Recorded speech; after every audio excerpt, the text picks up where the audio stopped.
In 2025, several threads of conflict and tension could potentially ignite worldwide chaos reminiscent of the previous world wars. The conflict between Russia and Ukraine has escalated significantly.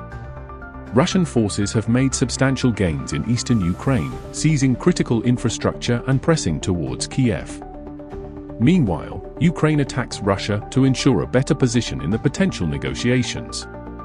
The international community's response has been fragmented. While some nations continue to support Ukraine, others hesitate, wary of provoking Russia further. Simultaneously, the Middle East is a mess. The conflict between Israel and Iran has intensified, with both nations engaging in direct military confrontations. Iran's proxies launch coordinated attacks on Israeli territory, prompting severe Israeli retaliations.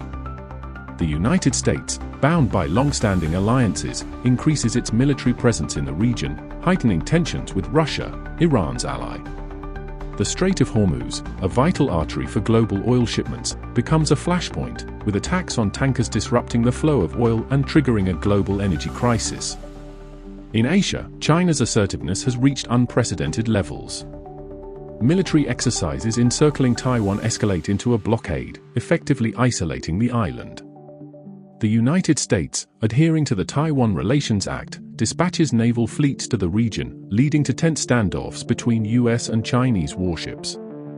Simultaneously, North Korea seizes the opportunity to conduct missile tests over Japan, further destabilizing the region. South Korea and Japan, feeling the heat of aggression, bolster their defenses and seek greater military cooperation with the US, drawing clear lines of alliance and opposition.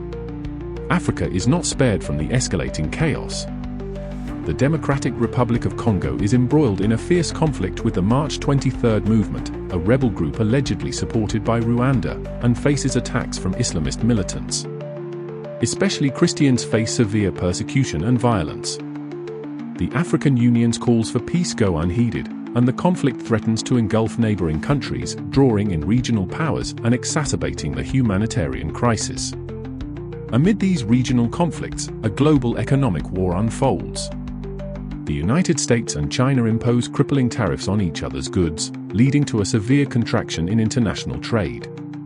The European Union, caught in the crossfire, faces economic recession, leading to social unrest across member states. Concurrently, cyber warfare becomes rampant, with state-sponsored attacks targeting critical infrastructure worldwide. Financial systems are disrupted, communication networks are compromised, and public trust in digital platforms erodes, creating a climate of fear and uncertainty.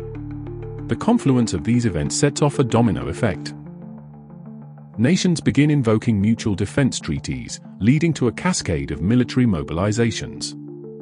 Skirmishes between allied and opposing forces escalate into full-scale battles. The United Nations, paralyzed by vetoes and conflicting interests, fails to mediate effectively. Global communication networks are flooded with propaganda, making it challenging to discern truth from misinformation. In this highly charged environment, a single incident, a misfired missile, a naval collision, or an unintended border violation serves as the catalyst for a global war. Allied nations declare war on aggressor states, and the conflict rapidly expands across continents.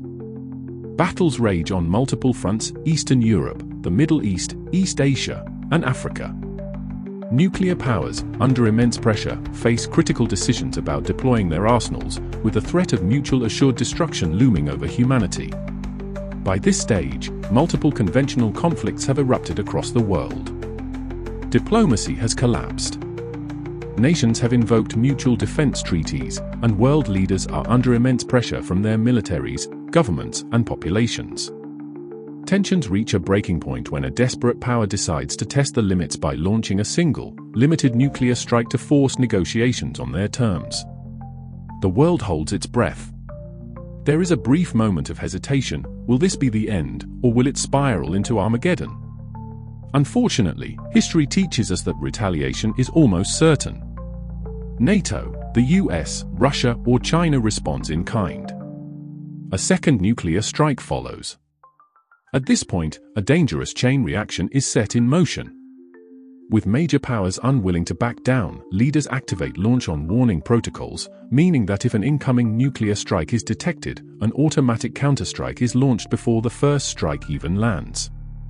This policy is designed to prevent a nation's nuclear arsenal from being wiped out in a single attack. But it also ensures that, once one side launches, the other must follow. A full-scale nuclear war is now inevitable. Within minutes, nuclear warheads rain down upon the world's major cities and military installations. The largest nuclear powers, the US, Russia, China, France, the UK, and India, all unleash their arsenals in a desperate bid to destroy the enemy before they themselves are destroyed. The targets are strategic but brutal. Washington, D.C., Moscow, London, Beijing, and Paris are among the first cities hit. Hundreds of nuclear missiles cross the skies, each capable of wiping out millions in seconds. Entire countries are reduced to radioactive wastelands. The nuclear triad ensures that even if a country's homeland is obliterated, its nuclear retaliation force will still function. This leads to a terrifying conclusion: no major nuclear power can win. Within less than an hour, hundreds of millions are dead, but the worst is yet to come. The world plunges into a new dark age, with survivors scavenging for resources in the ruins of a once thriving planet. Billions have died, and the world is destroyed.